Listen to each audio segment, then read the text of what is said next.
Number 36 of WJRD's top 11 plus 50 survey, we have got the McCoys. Don't worry, mother, your son's heart is pure. At number 36, a psychedelic sounding record.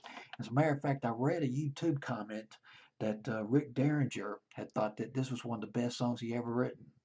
Rick Derringer of the McCoys, who later did Rock and Roll Hoochie Coo in 1974, but still rocking out in the mid 60s. Rick Derringer on Hang On Sloopy with the McCoys. That was their first big hit. And then there was Favor. Does anybody remember Favor from 1966?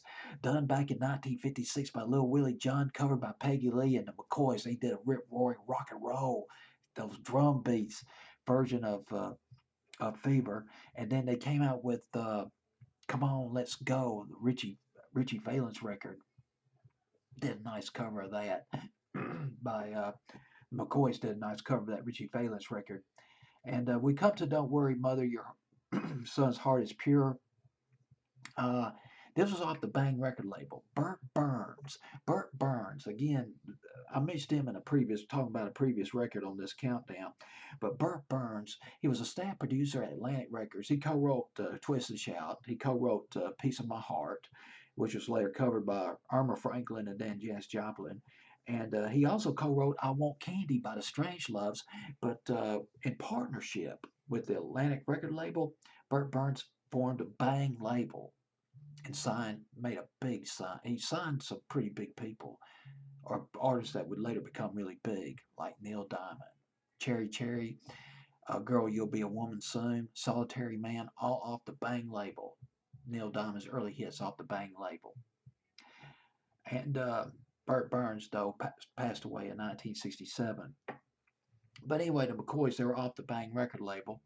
And I didn't get the chart position of Don't Worry Mother, but it didn't make top 40. Something like 50 or 60 on Billboard's Hot 100. And I guess that's about all I got to say about this record. Of course, the McCoys later morphed. The members of the McCoys later became members of the Johnny Winter Band. Later on, some of the group members played with Edgar Winter and Steely Dan.